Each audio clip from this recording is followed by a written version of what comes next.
You are about to listen to a discussion on how to actually live out your faith in Christ, living it out loud within our messy and busy lives. The content of this discussion comes from our Wednesday night crew, pastoral preaching notes, and the live small group discussions these notes prompted, something we call a community-based learning experience. Come now, chew on this with us. Have you ever been just so intense and so passionate, you just know the right thing to do, and you blurt it out, and the response you get from the person in charge is, no. What happens if that person is Jesus? This is Pastor Orleen Hasseltine, along with Pastor Robin Bjornson, our very own Otto Steve Lundy, and Bruce Nelson, and we thank you for joining us today for Chew on This. Today's topic is, who are the apostles? Introducing John. Introducing John the Apostle. We discussed John to the zenith last night on Wednesday night, September 30th, and we are excited to be able to share the content of that discussion here today on this podcast. Any of the sermon notes, and there are 68 pages of notes, because I really find John the Apostle very interesting, and I wanted to put all my notes in one place. And if you're at all curious, please go to our website, realchurch.org/Wednesday nights. Everything is listed there. We have the video of last night's introductory message. We have the notes, and yes, we have the podcast accessible there as well. Make sure I got everything. Yep, that's all the notes that say good morning. Well, good afternoon, or good evening, whenever you're accessing this. We begin with a reminder. What is an apostle? In order to be considered an apostle, something I think we need to just have in our brain as we talk about these individuals from the Old Testament, these individuals from the New Testament. We can talk about the ones in the Old Testament. Elijah was brought up a bit last night. But as we talk about the individuals from the New Testament that were the disciples of Christ that became apostles, there were a three-pronged test that they had to pass before they would be considered an apostle. Number one, they had to witness the resurrected Christ. That made the group very specific. Number two, they had to be commissioned by Christ to spread the gospel into the world. He had to call them. They had to acknowledge that there was that call. And then finally, the Holy Spirit had to confirm that call by miracles being worked through them. The Holy Spirit's power had to work through them like it did with Jesus. So those are the three requirements of establishment that had to be present before somebody would even be considered to be called an apostle. And then just another reminder, if you would like to access week number 2, Introducing Andrew, in that discussion we talked about what a patron was and what a client was and how that system worked in the New Testament. Somewhat similar to things we understand here and today, but it's important that we understand that because it helps us figure out the maneuvering that is happening amongst the group of individuals without thinking that they are immature or that they're greedy or why would that person get upset over this. It helps us understand the hierarchy, if you will, of the apostles, which was normal. Patronage talks about there being a patron who has something to offer, and then disciples or clients that would come and follow them because that is something that they wanted to learn or have access to. And it was very appropriate. It was their internship, if you will, an apprenticeship of that day and age. And there were different levels of power within that group of disciples. And today we're talking about the Apostle John. He was one of the top people in power, believe it or not, in the 12 disciples, along with Andrew, who we've already discussed on this series of who are the apostles, along with Peter, who will be the last one we talk about because we're going to spend some time looking at his writings as well. And Andrew, Peter, John, and James. James is John's older brother, which will probably be the topic of our next podcast because they are very intertwined. So looking at those individuals being the closest to Jesus, and of those 4, it appears John was Jesus' very best earthly friend. That is why he sits at the right hand of Jesus during the Last Supper, giving us this understanding that everybody in the group knew that John and Jesus had this friendship. I think I'm going to call it a friendship. There was this friendship. And it was respected. It wasn't seen as one-upmanship. There wasn't any jealousy. It was a normal part of this patron that individual they have selected to be the person that they are within that group. So it makes me pause. It's like, what was so different about John? Because he's not Peter. Hey, let's go do all this. And, in my head, Peter's a big guy, and he's just there, and he arrives, and everybody knows it, takes charge, you do this, you do that. I get the feeling that Peter, his father, is no longer alive, and he's the charge of his clan. I get the feeling there's those types of leadership skills there. So John's not like that, from what I can tell. Very passionate, very intense, but I think he's pretty young. We had that conversation last night. How young could he be? And what did you guys think of that? Did you come up with an idea later? I'm going to dial him in at this age. We know he's impulsive, but not as outspoken as Peter, or publicly outspoken. I'm not sure how to phrase that. I'm thinking he's more like, for whatever reason, it sticks in my head there that he was 19 Oh, okay. at the moment, at the time that he left John the Baptist. Yep, after he left the Or what, Baptist, it just seems to Yep. stick in there. Yeah, I think of enthusiasm about that age. Yeah. Yeah. Yeah. I remember being 19 and enthusiastic. That was a day or Energy two and ago. knowing Yeah. things. Look what I learned. I know. So that really does help as we look at the beginning of his relationship with Christ and how it develops, and this, no, John, which I think Jesus said quite a bit. And they're like, rein it in, Peter. And the answer straight to John was, no.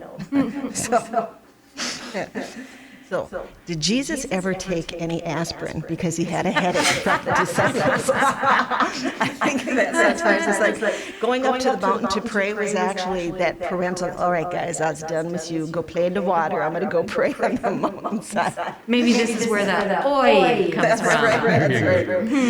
The amazing experience of helping people grow is also very, very physically and emotionally taxing. So looking at John is growing up as an apostle. He is probably, there was another one that was really young.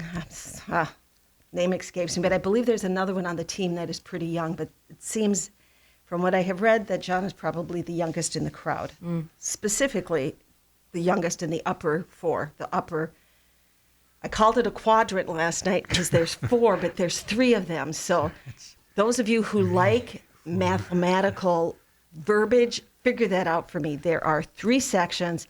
Each one has four people in it, and he is in the first one of those three. So he's in one of the quads in the upper triangle. The upper what? The upper trimester. Triad? Triad. There you go. We like I'm triad. on We'll go with triad. triad. It's not trimester because, then that sounds like we're having a baby, and that's not happening with this group of people. So here we go. Well, not here anyway. That's right, yes. We encounter, and we'll probably spend some time repeating ourselves as we discuss different apostles, because the calling of them and how they show up are intertwined, especially the first four of Andrew and Peter and John and James. So here we're going to look at Mark 1, 16 through 20. We'll start our discussion there and then kind of feel our way through some of the things that are known about John, some of the things that were said, some of the interactions that we have in Scripture, and some of the connections that we make because of what is listed in Scripture. But in Mark chapter 1, verses 16 through 20, passing along the Sea of Galilee, Jesus saw Simon and Andrew, the brother of Simon. He saw Simon and Andrew, the brother of Simon, casting a net into the sea. So Jesus saw Peter and his brother Andrew doing their fishing business. And Jesus said to them, "Follow me, and I will make you fishers of men." Immediately they left their nets and followed him. And going on a little farther, he saw James, the son of Zebedee, and John, his brother, who were in the boat mending nets. And immediately he called them, "Hey, sons of Zebedee." And they left their father in the boat with the hired servants and followed him. So we read that before, and we read that in the Gospel of Mark, and we think immediately Jesus showed up, seen these guys, knew from the Holy Spirit's whatever inside of him, and here we go, I'm going to call you. And there's a whole lot more backstory than that, things that we can go, When did that fall in the timeline? We know that he knew them as individuals. They lived in the same area, so he knew them prior, had interaction. We know that Andrew and John from last week's podcast actually spent a good portion of a day with Jesus after John the Baptist said, "Hey, there's the Lamb of God." And they left being disciples of John the Baptist and became disciples of Christ, which is what John the Baptist wanted to happen. This is what he was here for, letting people know this is the guy you are to follow. So we know that there were different interactions. There was probably a lot of things, especially things from their childhood. So there are some interesting connections with that. So here we see the actual calling to be a disciple, and then they became apostles. Jesus spent time in prayer on the mountain, figuring out which 12 he was to select. So he had quite a few to pick from. We know that there were 70, and somewhere, not in the notes for today, I think they were the notes from week number 1 of this series, the series on the apostles. There's a list and a resource that lists all 70, the 70 or 72 that were sent out. Someone put together who they thought that list was from historical resources. And it's like, well, that... So maybe it was that list. Maybe Jesus took the list, took his little pencil, and was like, no, think so, no, blah, blah, blah. I mean, how his prayer life, we understand a prayer life, those who are in love with Christ, and we understand talking to the Lord, and we hear from God, usually through Scripture, but also through inspiration. And so Jesus is doing this, and that is when, after he had his list, and he checked it twice, that he went, and that's when we encounter what happened here in the Gospel of Mark. That is also talked about in Matthew 4 and in John 1. So there are other places, and there are some also in Luke 5, but we'll be getting back to Luke 5 here on this podcast today. So that is where the official call begins. Other things have happened. So here are some John facts, or the Johannine, no, that's not how you pronounce it. Johannine? No. Johann, it's not in. The E is mistaken. It's in. Johannan.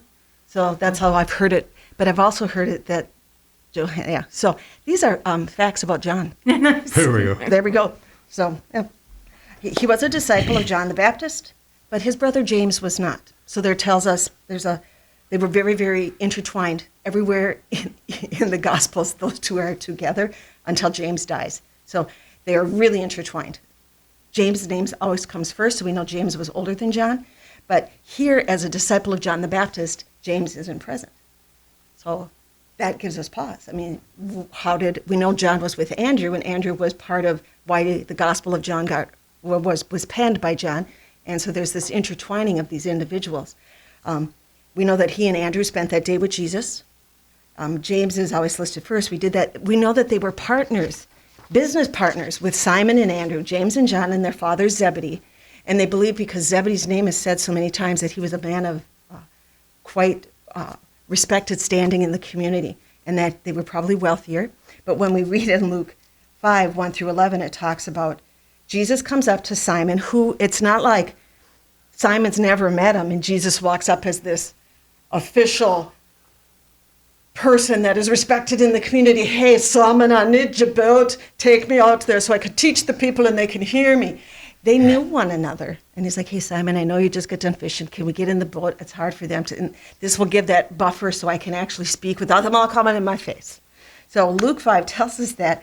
And I know I have it highlighted here. Let's see. He had finished speaking. So after he was done speaking, he says, okay, Simon, thank you for staying up later. Because they were fishing all night and caught nothing. And he says, go ahead, go back out there, put your net over, and you're going to catch some fish. And Simon, respectfully, I mean, he has this relationship already with Jesus, respecting him, saying, we were fishing all night, we caught nothing. But because you say so, this I will do. So he goes out, throws the net over, and ta-da, it is so full, it's breaking his nets. And it says, put down your nets, master, we toiled all night, they're breaking. Verse 7, they signaled, Andrew and Simon signaled to their partners in the other boat to come and help them, and they came and filled both boats so full that the boats began to sink. What's that called again, Robin? We need Jenny. That space between the water and the top of the boat, there's something about that name that was disappearing. Mm-hmm. Shh, those of you with nautical understanding know what that word is. I forget. I do too. But and it got shorter and shorter. They're both having a little bit of, somebody fishing this boat. Okay, I want to make sure. And they came and they filled both boats, began to sink, verse 7. But when Simon Peter saw it, he fell down at Jesus' knees and said, depart from me, for I'm a sinful man, O Lord. He's seen this amazing miracle personally for him, to bless him and his family. Just, it's a personal thing. It's not like it was asked for. It's not like it was expected. It's not like they're poor. But it was this, I can do this for you, relationship building. And he and all who were with him were astonished at the fish. And so also were James and John, the sons of Zebedee, who were partners with Simon. So Simon runs his own business, appears as the head of the clan. Andrew works with them, and James and John are partners with him. They run a business together, a fishing business here. And Jesus just overwhelmed them with an amazing amount of fish to benefit them and the people that they employ and the townsfolk who buy from them and all of that. So we know they were partners. How long had they been partners? I don't know. It appears they've known each other for quite a long time. So, all right. When James and John walked away from their dad, Jesus calls them, they put down their nets, they leave their father Zebedee with the servants who are also working, and they leave. It's not like they say, hey, Dad, bye, we're ditching you. Jesus being this patron, this respected leader, the up and coming. Everyone was astounded at John the Baptist. So when people wanted to follow him, it was considered prestigious because we haven't seen a prophet like John the Baptist in 400 years. There was no one like him. And he is pointing the way to Jesus. And so this idea, Zebedee is like, go, guys, go and learn. This is like the free college education. This is this free, go and learn what he's talking about. This is our spiritual nature is so intertwined with who we are that it is the same. This is not wasting time. This is prestigious. Go. We will take care of everything here so you can go and learn from the teacher. So if they didn't walk out on their father, it was actually considered a blessing to his dad. It brought their standing in the society even higher because the teacher asked for them. It's like, all right, so they are considered top tier students of the class. They're graduating, whatever. They're on the dean's list. They're on the Jesus' dean's, list. yeah, they're on the dean's list. Yes. Okay, they were prosperous. Now, here's a little interesting fact, new to me as I was going through this, that there are questions of whether or not Zebedee, James and John's father, is married to Mary's sister. Could Zebedee be Jesus' uncle? And I thought this is an interesting piece of information. I have read the Bible through quite a few times. I've never asked myself this fine question, never read it in any notes. And there's enough of a conversation. It was listed in a couple sources. So you want to find those sources, you can access the notes online, and they are credited in the back with the 68 pages in there somewhere. So you're going to have to read. And here we start with the very first question. All right? In Matthew 27, he reports that Mary Magdalene, Mary the mother of James and Joseph, and the mother of the Zebedee sons were present at the crucifixion. That's in Matthew 27. And then in Mark 15, it says the same thing, that Mary Magdalene, Mary the mother of James the younger and of Joseph, and Salome. So the mother of the sons of Zebedee in Matthew, and the name Salome in Mark, talking about the same exact experience. Put that on one side of your brain. Then Mark reports that in Mark 16:1, that Mary Magdalene, Mary the mother of James, and Salome brought the spices to care for Jesus' body after his death and burial, okay, before his resurrection. So same groups of people. And then we find out in John 19:25, but standing by the cross of Jesus were his mother, Mary, his mother's sister, Mary, the wife of Clopas, and Mary Magdalene. Now, if that third woman here in John 19 is the mother of Zebedee's son, Salome, and his mother's sister, if those three people are the same person, then that would make Zebedee married to Salome, and also Salome is Mary's sister, and therefore James and John would be cousins of Jesus, and Zebedee and Salome would be his aunt and uncle. Well, it makes perfect sense. I mean, Jesus had his, what'd you call it, a triad there with his inner circle, and it seems like Mary Magdalene, and the sister there was an inner circle because they seemed to always be together. So to me, it's like kind of adds up. How many times have you read through those but I've never read through one and brought it back and read through and did the cross-referencing of my own, because it's just a bunch of women. Praise God, the women were there, and Jesus trained and invested in women to run and grow, and he was one of the probably the first real feminist on the planet, this idea of the value of women and what they can bring to an organization. So if this is true, that these are relatives, and they all lived about 15 miles apart, they all lived in this area, it would make sense why when Nazareth said, Jesus, we don't believe in you, get out of here, he moved to Capernaum, and he lived where his cousins were, and this became Port Central, where most, 7 out of the 12 of the disciples came from this area.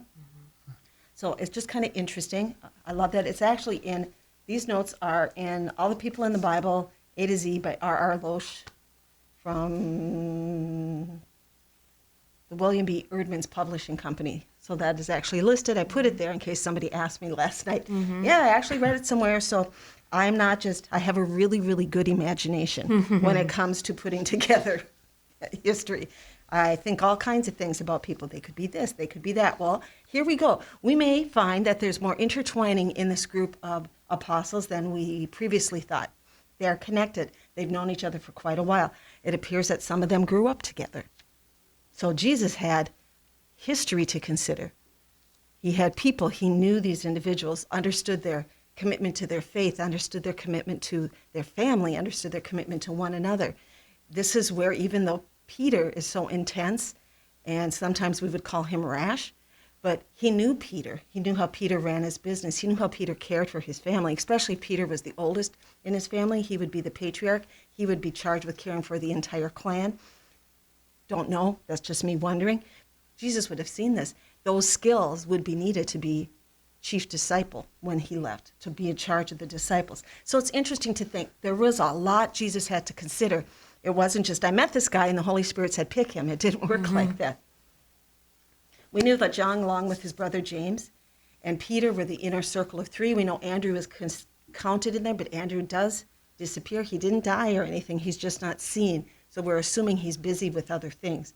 He's taking care of the networking pieces while these 3 are working with Jesus, because those 3 are invited to minister with Jesus at the raising of Jairus' daughter in Luke 8, Matthew 9, and Mark 5. That's all the same experience listed in those 3 Gospels.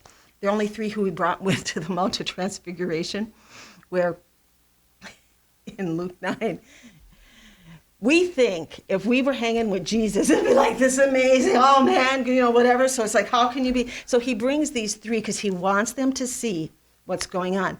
Here they go up on top of this mount. Moses and Elijah, supernatural weirdo stuff, come and minister to Jesus and inform him.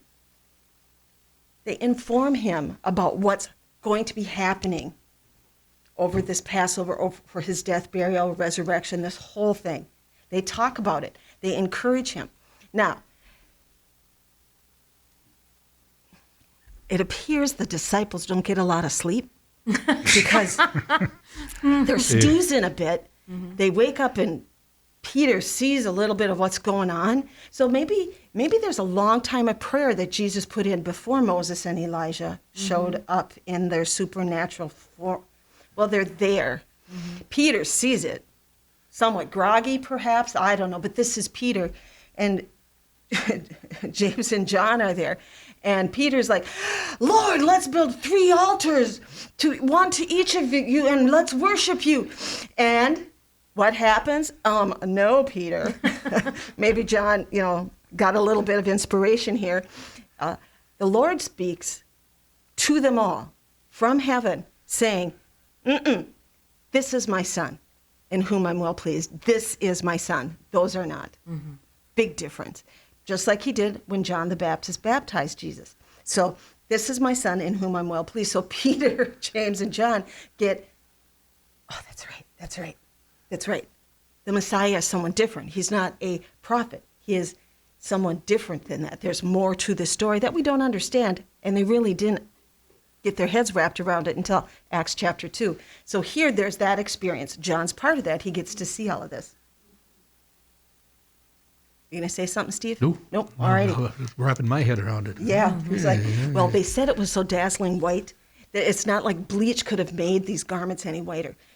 Whatever the supernatural beings of Moses and Elijah, whatever was there was so bright and brilliant. It was like the sun. It was so clean that they're trying to figure out, from what I was reading, that's what I was like. Somebody scrubbed them things. They were so clean, they couldn't find the words to describe how white they were. So our understanding of white, this is like pure, not translucent, not see-through, not anything like that, but just white and bright and brilliant, that it was so stunning. I'm not sure if they couldn't really look, if they had to do that shaded. Maybe they took some of their garment and put it up over there so they could, I don't know. But it was so bright and brilliant. So there is that physical reaction. Then there's the emotional reaction once they understand who the two are. Did they hear Jesus say Moses and Elijah? How did they know who those two were? It's not like they could go back and look through their social media feed and see pictures of the two. Right. So they're having this. So I can understand Peter's outburst, and I'm assuming James and John, they're all together in on this. Having this freak out experience. Well, and it's interesting that here we know that Jesus was in their realm. I mean, he was familiar with the area. He didn't just show up and be transplanted as a tada. So they were familiar with him. And you've got Jesus who is fishing with you and Jesus who is walking with you. I wonder about the familiarity because, pardon me, here's all of a sudden in his messiahship. Yes. And you see that familiarity, you see that freedom.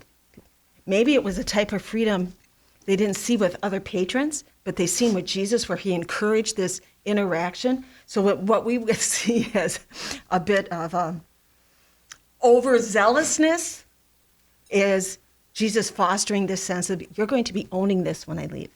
I am training you to own this tribe. I am training you to take care of this. So it could be some of that familiarity breeds some of this, but doing it on purpose because he wants them to have these opportunities for growth while he's here, but also to start putting their roots down and attaching themselves to owning this when he leaves. That's a really good point, Pastor Robin.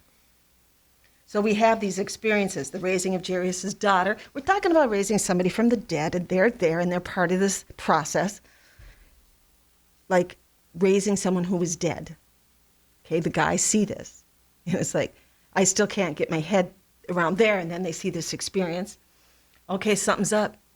Jesus came and got us three. Andrew was busy. Here we go.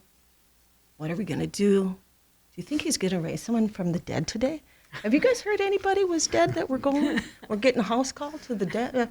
I mean, what are you thinking? And then they go up on this mountain, and it appears that they had to, they walked there. They didn't get an Uber, so they were awake.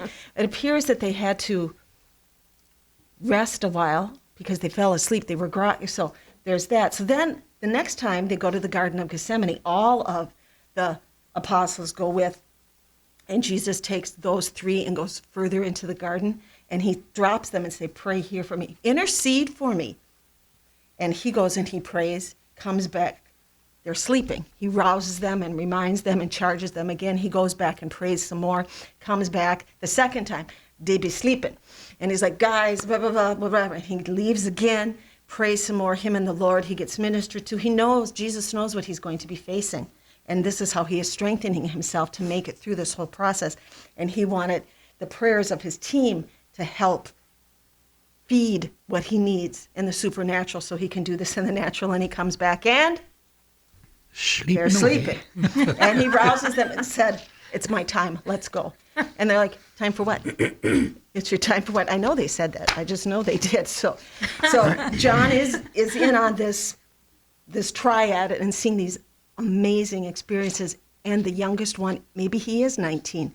Maybe he's keeping things a little quiet. So when he does speak, it is that young person trying to navigate in an older person's pair of shoes, giving this opportunity to be one of the apostles. So when we see him speak, It could be because he's trying to find his footing, walking around in shoes maybe too big for himself, but which he definitely grows into. Mm-hmm. So he is a man in and of himself. He is not just hanging out with Peter and James, who are really passionate, intense men. He is a man of strong personality in and of his own. Jesus gave James, the older brother, and his brother John a nickname. He calls them the sons of thunder because they're loud and boisterous, and I think they break stuff. I mean, when I hear the nickname Sons of Thunder, I think of, boys I've raised, grandsons I have. It's like this, blah, blah, blah, that's who they are. It's the only time it's used by Jesus to them. So that's his little nickname for them. Well, so you can tell they don't come in a room quietly. No. I mean, when they show up, everybody knows. Mm-hmm. Mm-hmm. Mm-hmm. And James and John are really intertwined. They're always together. So we know that John could navigate with people being older and in charge. He understood the chain of command, but the division of authority, that he has authority, but not the same as this. And it's interesting because where he ends his life, he has to have his head wrapped around that, that I will go and do wherever God sends me. Because it's not like he got the prime job. He ended up doing some really different things, being Jesus' very best friend. Some of that was due to that. So then there's this example in Luke 9 where they're traveling and they go through Samaria, and the Samaritans are just incensed and angry because they're heading to Jerusalem and not celebrating the Passover thing there or, in Samaria. And so there's this, and the Samaritans are so rude to Jesus and his group. Guess what James and John decide? But John is the one who says this. He's like, Jesus, let's be like Elijah. Should we call down fire from heaven and just burn them up? Fire and brimstone. Burn them up! How dare they speak? Don't they know who you are? Yeah, and that's where Jesus looks at him and does what? No. I don't think No, so. I don't think so. I don't think so, young man. The Son of Man didn't come to destroy lives, but to save them. And I can see him trying to wrap his head around. And people are going to not believe you and treat you rudely, because if you're right, that means they're wrong, and their life has to change. Get used to it. I don't see that being stated there, but I believe that is one of the after conversations. This is going to be part of it. You just have to navigate through and follow your direction. Go the direction you're supposed to be going. You're going to run into this all the time. People who disagree, people who don't like you, people who are offended by you, and then those that are so confronted by you that if they don't do something, their life has to change, and they don't want to change it. So therefore, they have to remove you. Get used to this. And then come in Mark 10, the big request by James and John. Now, see, there's this understanding. If they're his cousins and their mom is Jesus's aunt, she would go and ask them, and they are wealthier, people know, and they are probably supporting this ministry of Jesus and the apostles. So they think James and John had a conversation with mom about, we're in the top triad, the quadrant of us. The four of us are in the top triad of the disciples. So we know where Jesus goes, we're going to be up there. And he's the guy. He's it, right? We think he's the Messiah. We're pretty sure he's the Messiah. We say he's the Messiah, but we're thinking he's whatever. He's that. And we're following him, especially when he takes over the throne and kicks the Romans out, because that's part of their mindset specifically. And we want to be there at his right and left. We want to be sitting next to him on two thrones that match, because they should match, because we're brothers, and it should, and we shouldn't. Peter will be somewhere, but we should be right there. So Mom, go ask him. Mommy, will you go ask him if we can sit next to him on the train ride? Hey, Mommy. Zebedee's sitting in a corner just shaking his head. Oh, they're my boys. They're my boys. They're my boys. I love you. They're my boys. And it's like the passion is like, oh, and Jesus, I'm sure, laughed a bit. It's like, okay, Auntie Salome, let me talk to the boys. And it's explaining, can you guys drink the cup that I'm drinking from? Well, yes, we can. Yes, we can.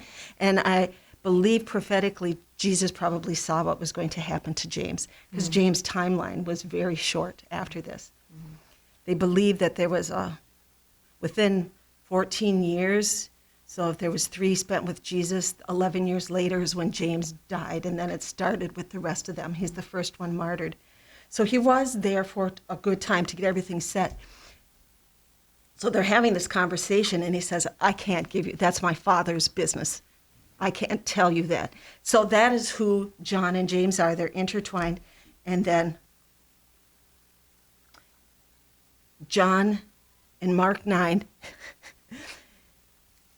comes up to Jesus and says, there are these people doing miracles in your name. We don't know them.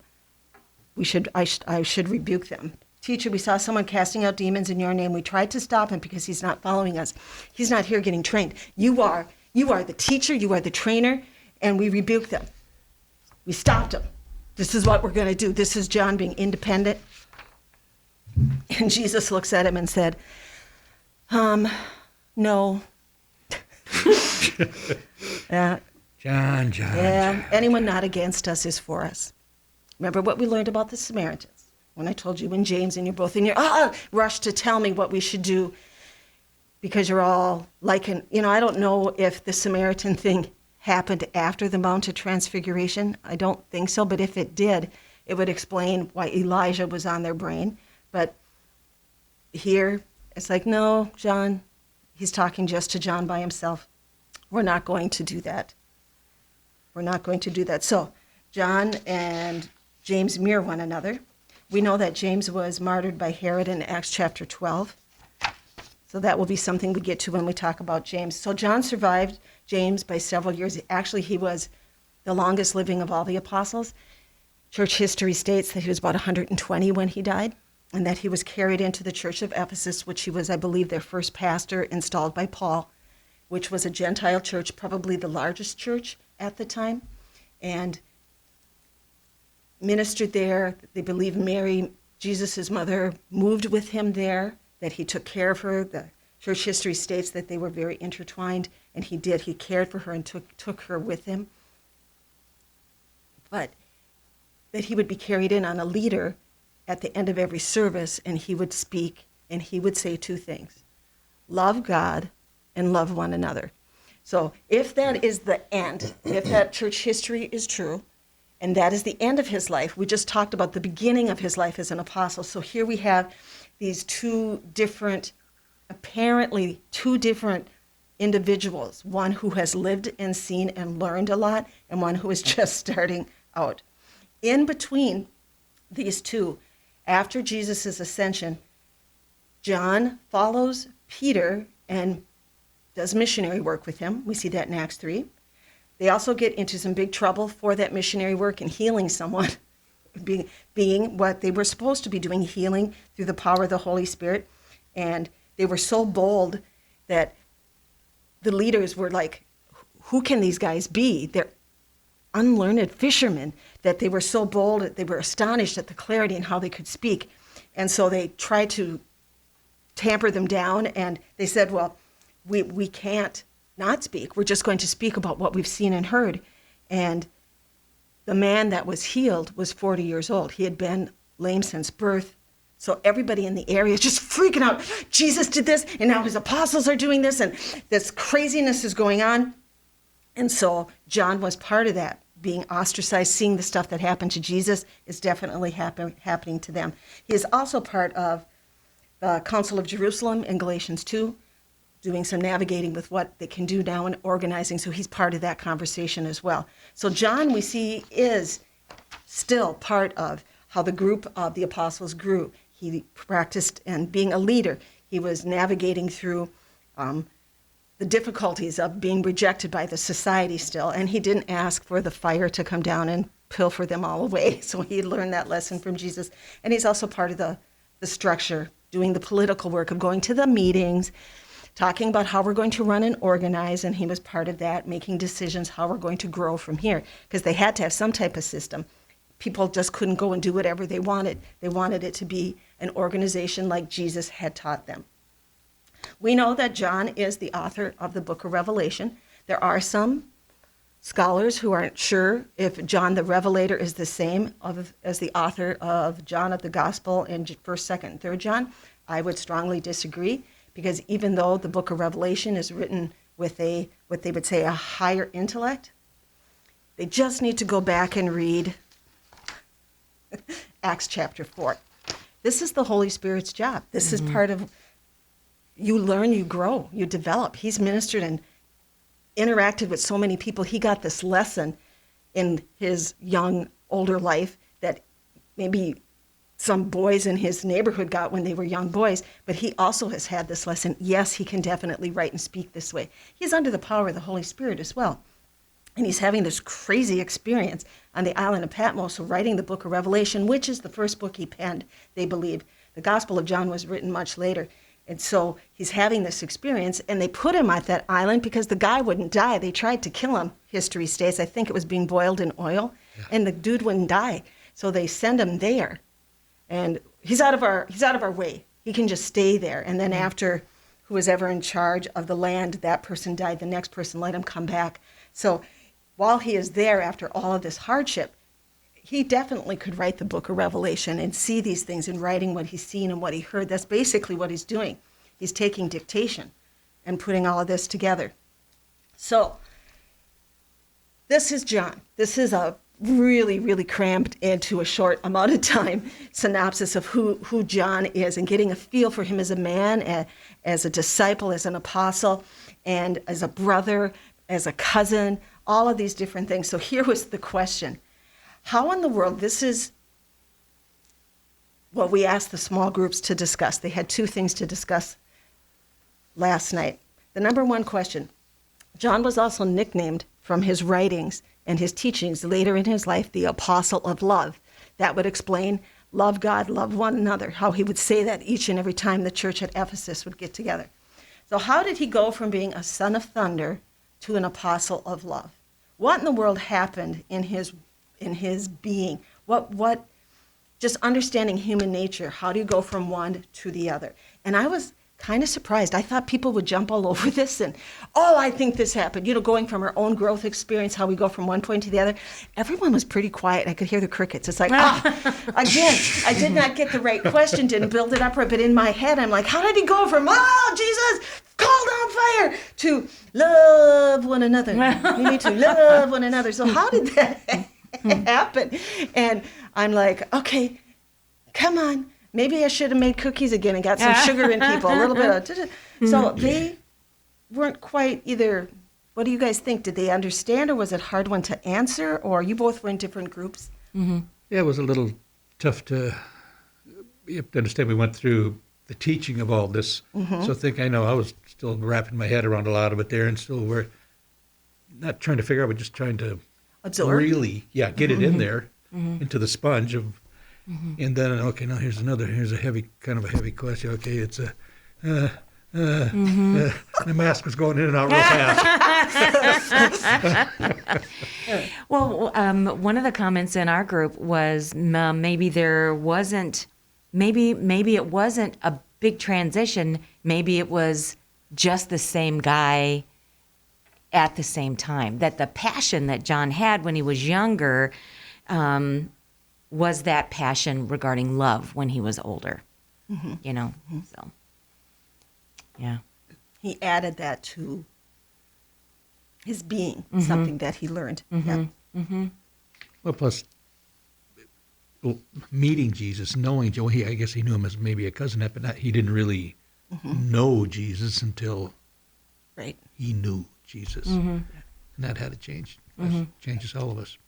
Well, and I just think it's so funny. I mean, Pastor O, you gave us a list of all of these scriptures that talk about love that came from John, and as you go through, and it's, love this, love them, love that, love one another, love, and it strikes me that basically Jesus reframed his thinking all the time.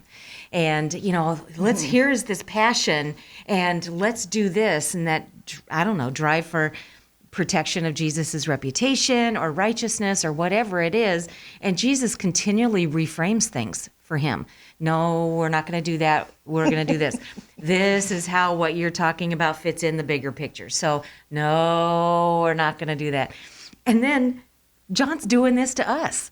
It's really funny. It's like John picks up that reframing baton, and here in later life, because every time I hear him say, this is my commandment that you love one another, all of this is framed from the mouth of the man who was boiled in oil, and so he had to have been disfigured.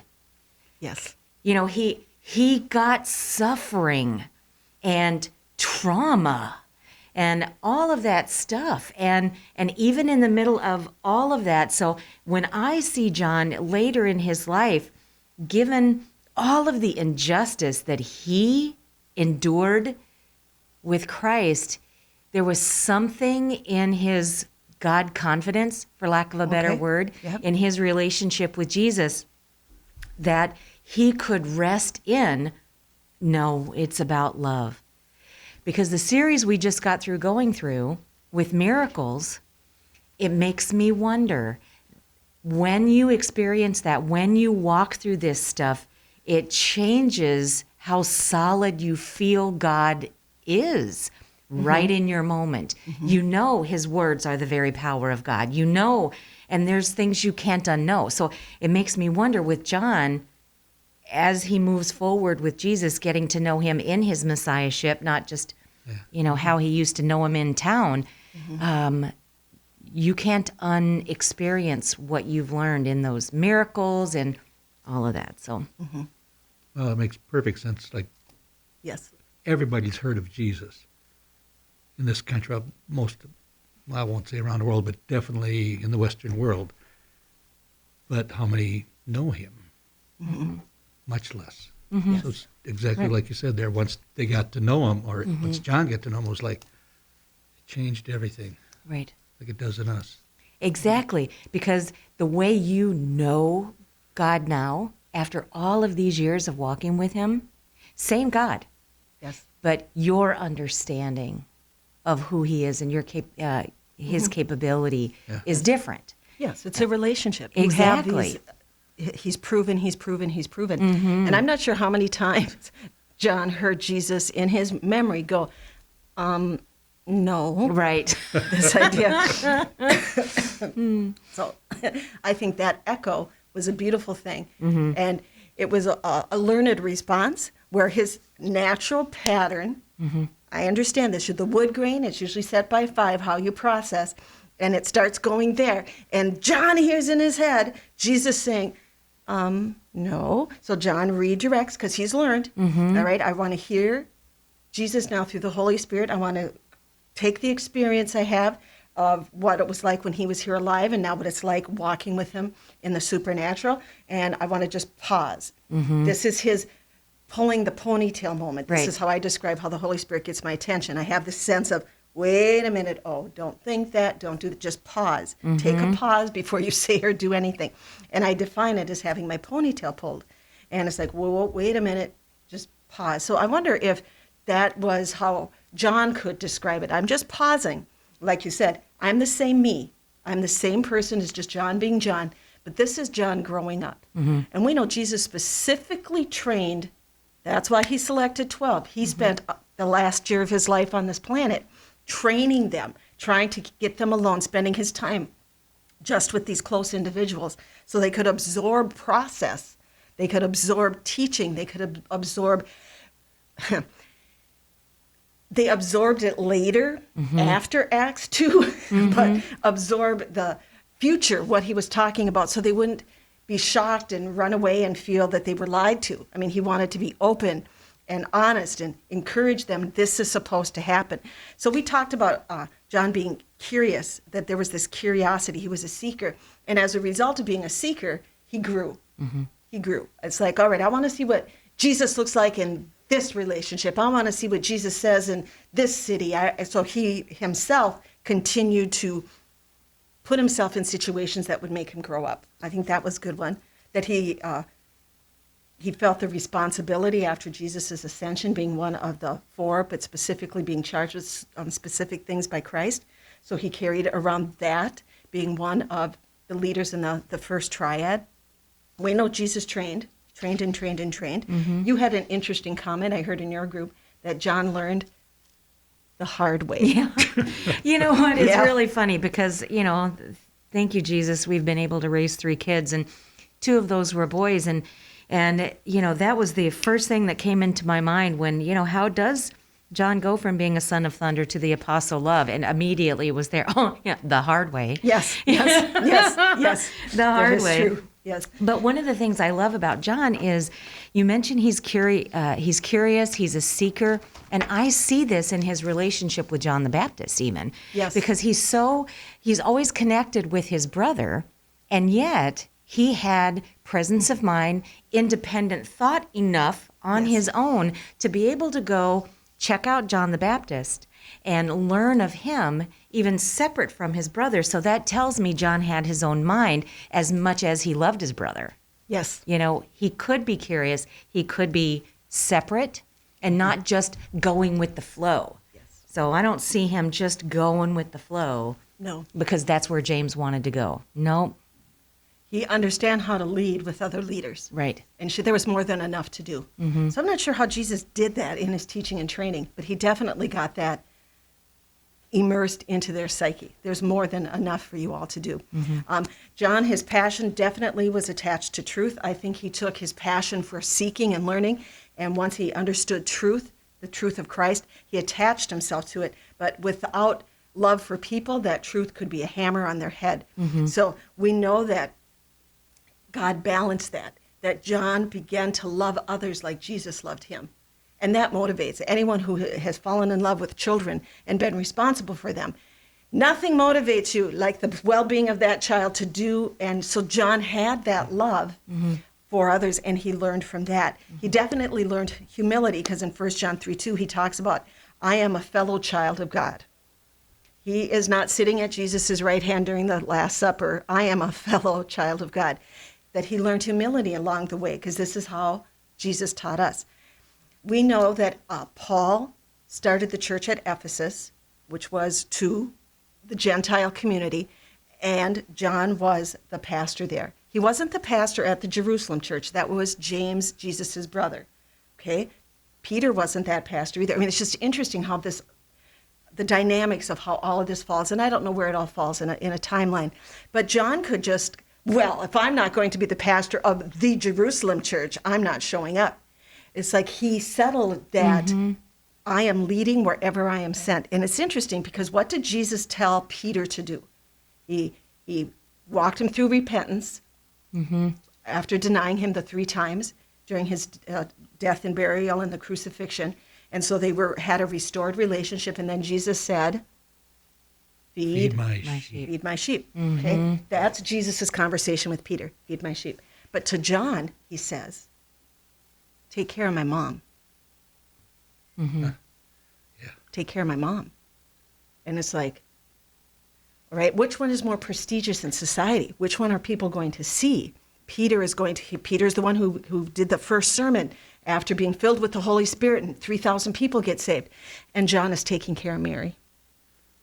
I mean, there's something that shifted in his relationship, his friendship with Jesus, understanding there's things I need to serve Jesus, I need to do this. It wasn't about sitting at his right hand anymore. It was about to serve him and to care for him.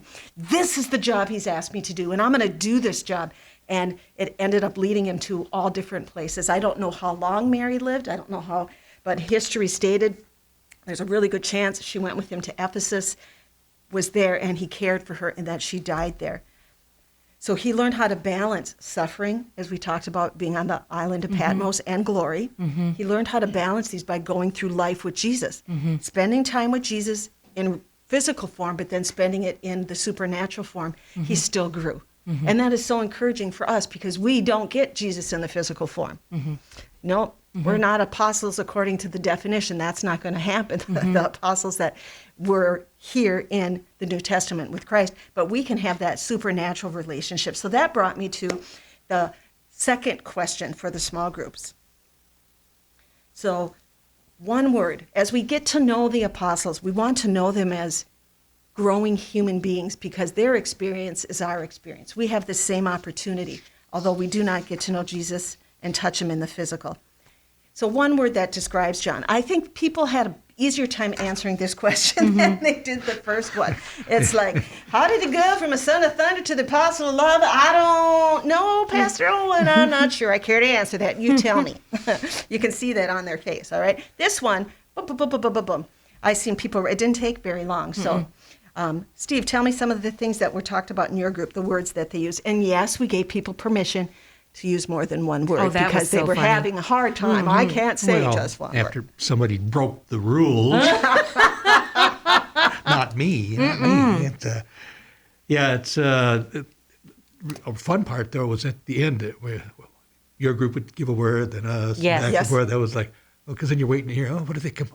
That's a good one. Ooh. Yes, it was a wonderful staggered. I You like, say one, we say one. Yep. We had beloved, unwavering. We had some loyal, but some of them I think crossed. We Right. were in the same groups there. It's Yes. I think my favorite from the other group was the rule breaker there, the Jesus mini me. Yes. That was, Jesus mini me. Yeah, That was yes. Todd. Thank you, Todd. Yes. Yeah, that was very fun. Yes. and the right hand man's. That's we went to the 3 words too. Yeah. So John was. Well, it's all Jesus is- hyphenated. Yeah. That's So it's right. all one Yes, word. that's So right. there we go. Like- If we can do get her done her the week Get her before. done. Get her done. We can yes. do, yes. Get her. Yes. Yes. Yeah. How about you, Robin, Pastor Robin? What ones came up? Which ones resonated with you, or stories behind some of the, besides the Jesus mini-me from Todd? The Jesus mini me. Yeah, Dennis brought up multifaceted, and Yes. Bev brought up beloved. The changed came up. When we think of John, and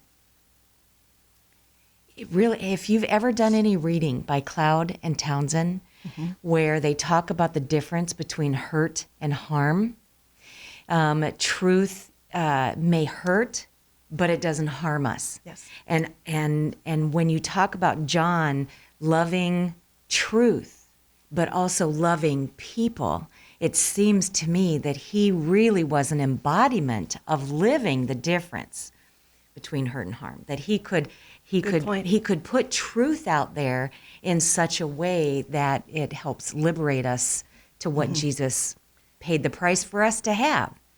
And that was some individuals' words. There was Right. unfiltered, Right.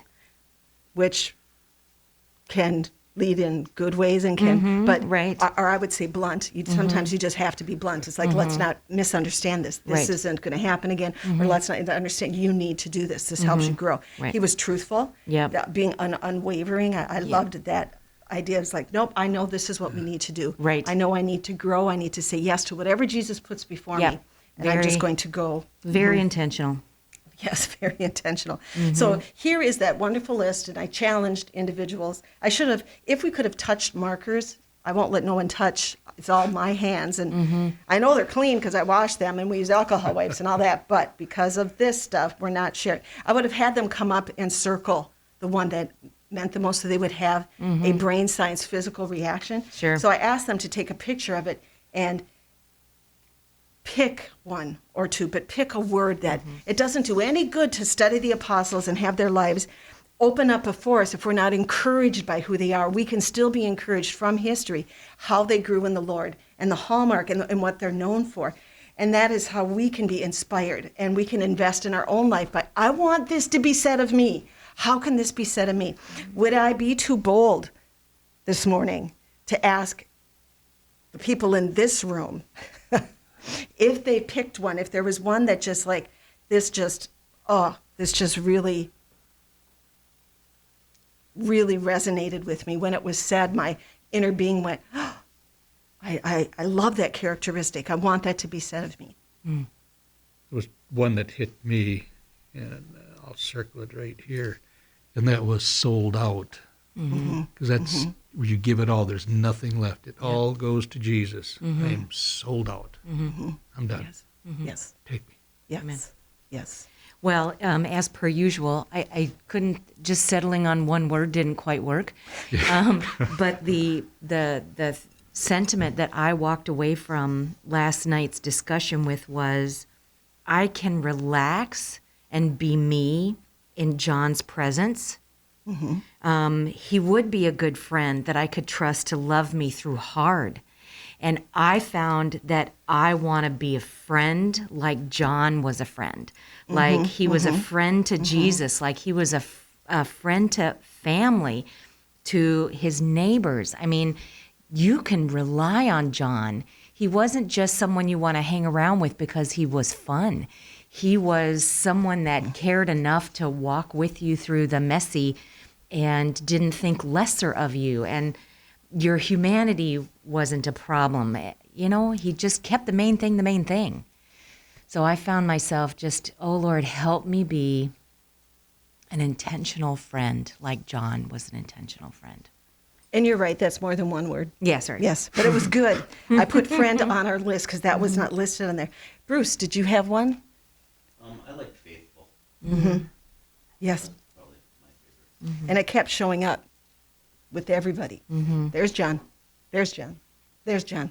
Especially the taking care of Jesus' mom. That there's my head is, and my word that it just, he was unwavering. I'm going that way because there's Jesus. I'm just going that way. I can be a hot mess, but I'm going that way. I can have people in authority over me, but I can still find fulfillment in the job that I'm going that way. And when Jesus selects and I have something different in my life that doesn't match what Jesus is doing in someone else's life, I'm going that way because that is where Jesus is sending me. So this idea of just being unwavering and knowing the lesson he learned about Jesus' leadership and love permeated his whole being. It just permeated him, and I would love that sense of unwavering. I am going that way. So with this wonderful introduction to John, looking forward to getting through and going through the rest, I would like to close this podcast with this question. In my head, I'm hearing this. Pastor Robin, you brought up this statement that Jesus reframed things for John. And when you said that, I'm hearing this hammer hitting. John, this way. John, this way. Are we willing to let Jesus reframe our life? Not changing how we've been designed. We are created the way we were created on purpose. Our personalities, who we are. But Jesus is not about to let us become self-centered and egocentric individuals. He is like, I want you to love intentionally. I want you to love passionately. I want you to experience life on this planet as it was intended to be. I want you to have all that you can have. And he's not talking about money. He's talking about people and experience. And he's doing this in our life. He's reframing. Are we willing to let Jesus reframe our life? Thank you for joining us for this week's discussion on Who Are the Apostles? Introducing John. To enjoy this process live, come join us and the Wednesday night crew every Wednesday evening at 6:30 at Maranatha's Forest Lake campus. This is Steve Lundy reminding you to always be kind.